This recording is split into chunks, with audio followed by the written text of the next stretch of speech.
Mon très cher Albus Dumbledore et vous tous sorciers et moldus, bonjour. Aujourd'hui dans Lumos pour un moldu, nouvel épisode du marathon consacré aux 7 Horcruxes. Si vous n'avez pas encore regardé les 4 premières vidéos, nous vous invitons à le faire. Le lien se trouve en description. Alors si vous êtes prêts, commençons tout de suite avec le 4e Horcrux, à savoir la coupe de Poufsouffle. Et il incombe à Hermione Granger la charge de détruire ce 4e Horcrux.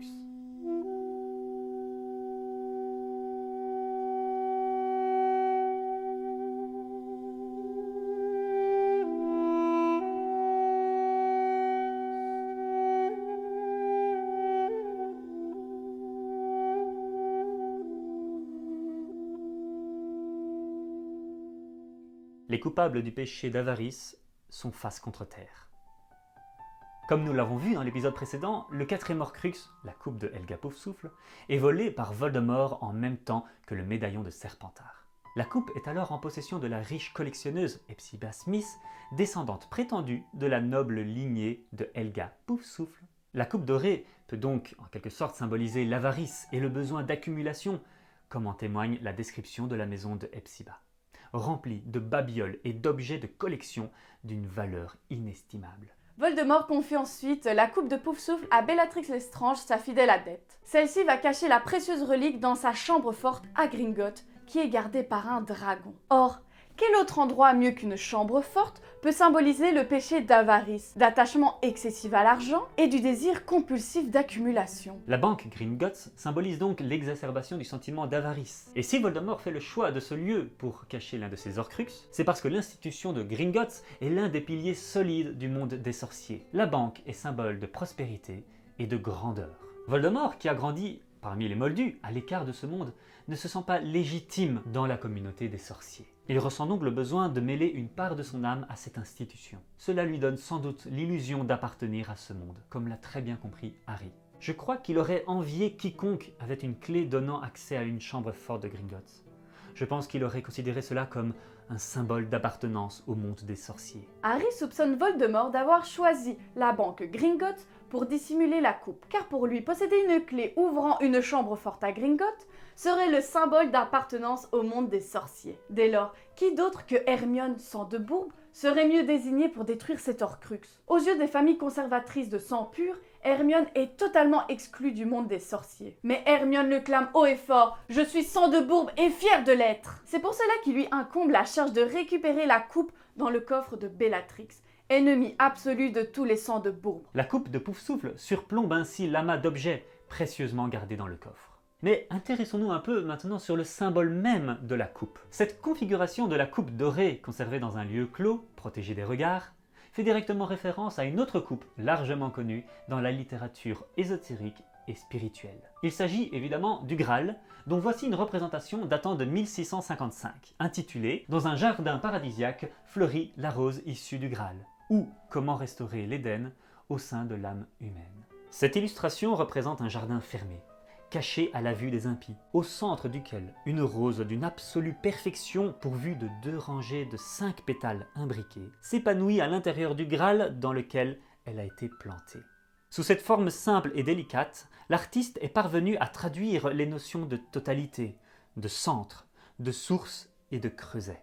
Le christianisme assimile le Saint Graal au calice de l'Eucharistie et à la légende selon laquelle Joseph d'Arimathie y aurait recueilli, coulant du flanc percé du Christ en croix, quelques gouttes de son sang.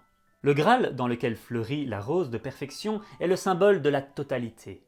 En effet, la sainte coupe étant creusée et étanche, elle n'offre aux racines de la rose aucun accès vers l'extérieur. La fleur doit donc puiser tous les bienfaits nutritifs et substantiels nécessaires à son épanouissement au sein du Graal. Or, la rose étant décrite comme parfaite, cela implique que le Graal, à lui seul, offre tout ce dont la rose a besoin pour fleurir et s'épanouir, sous-entendu spirituellement. La rose et le Graal partagent ainsi une essence consubstantielle. Notons également que le Graal est lui-même caché au cœur d'un jardin fermé, isolé du reste de la nature par un mur, comme la coupe de Poufsouffle dans la chambre forte de Bellatrix.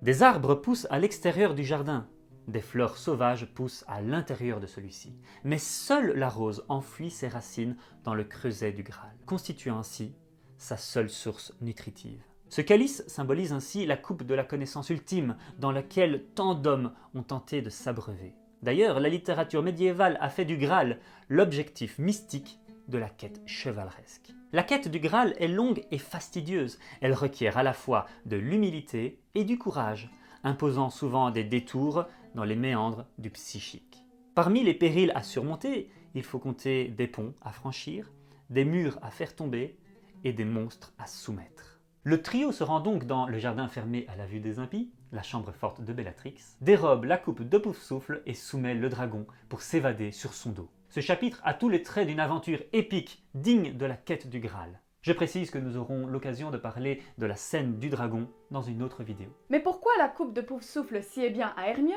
et en quoi se rend-elle coupable du péché d'avarice? Eh bien, comme nous l'avons déjà dit, Hermione est rongée par la peur de ne pas se sentir légitime dans le monde des sorciers, peur qu'elle partage avec Lord Voldemort. Or, c'est ce sentiment d'illégitimité qui pousse ce dernier à devenir le plus grand mage noir de tous les temps. Hermione, quant à elle, accumule une quantité colossale de savoir concernant le monde des sorciers, comme pour rattraper le temps perdu, étant née dans une famille de moldus. Elle puise dans les livres dont elle dispose toute la nourriture intellectuelle à laquelle elle aspire, et auquel son nouveau rang de sorcière l'autorise. Hermione s'abreuve au sens figuré dans la coupe du savoir, avare de connaissances. C'est donc ce sentiment d'illégitimité qui pousse Hermione à apprendre seule tout ce qui est à savoir sur la matière de premier cycle à Poudlard, et même davantage. Tant et si bien qu'en arrivant dans le Poudlard Express, elle est fière de montrer qu'elle se débrouille déjà mieux en sortilège que n'importe quel élève de famille de sorciers, ce qui lui vaut la dénomination de Miss Je sais tout. C'est du moins ce que témoigne cet extrait de la rencontre entre Hermione, Ron et Harry. Soleil, jonquille et canari, que ce gros gras rat gris en jaune soit colorié de la tête jusqu'aux pieds. Il agita sa baguette, mais rien ne se produisit.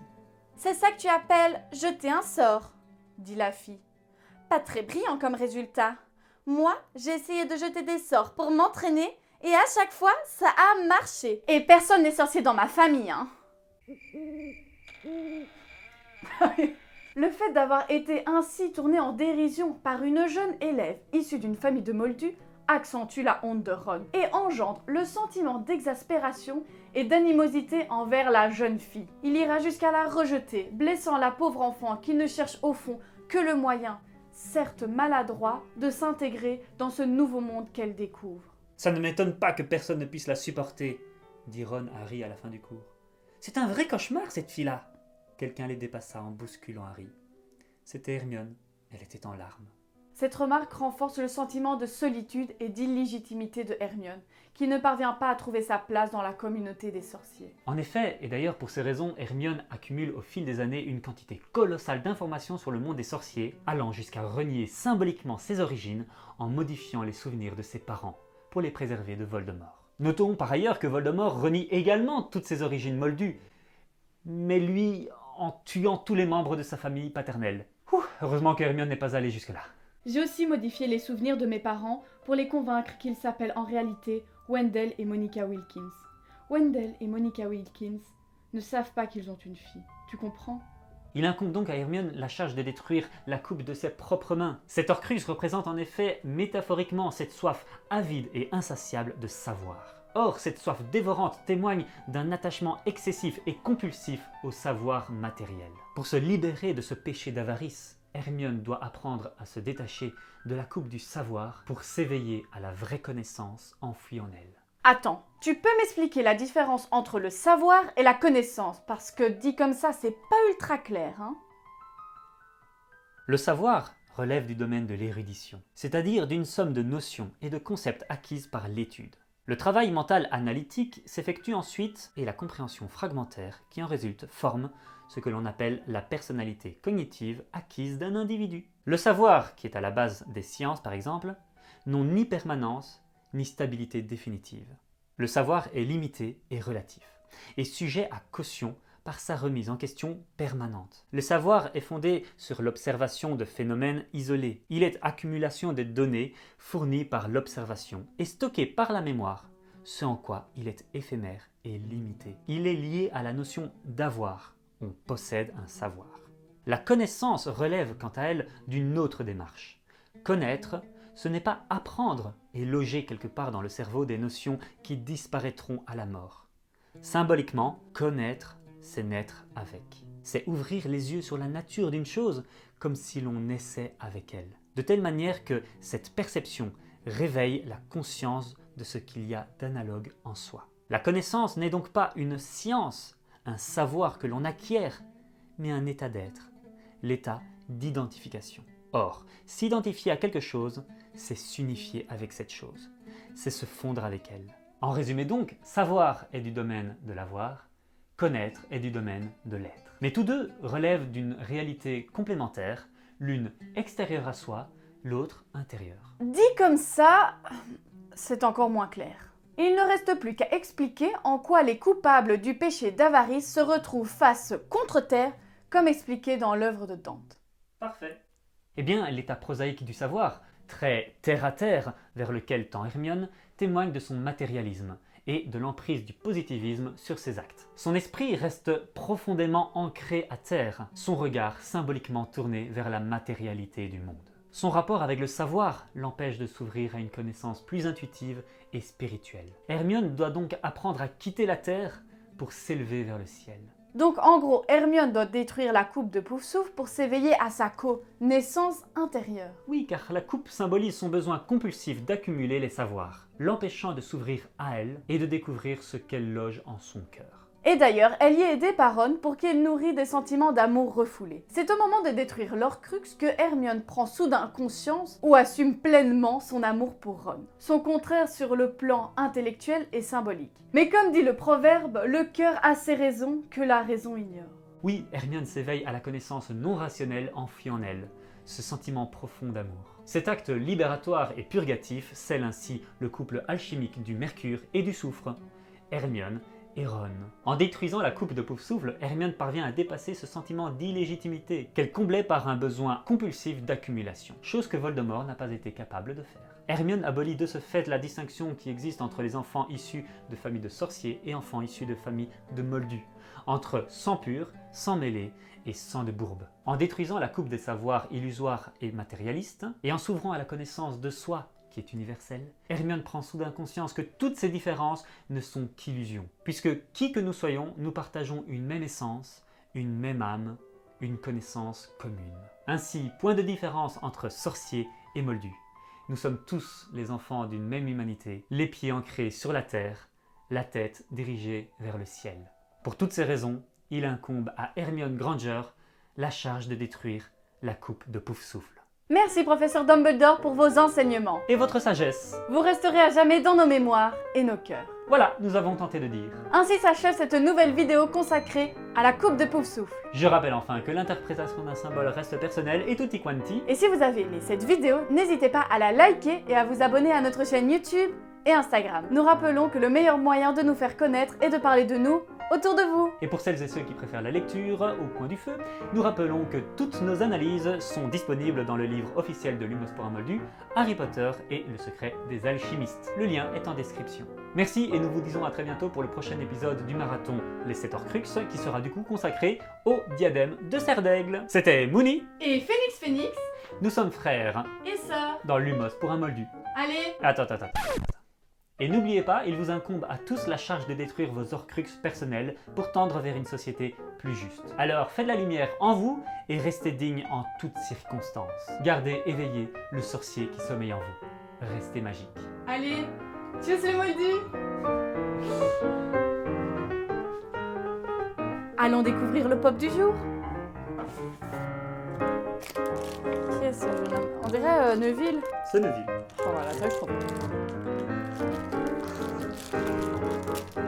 Et voilà notre très cher Neuville.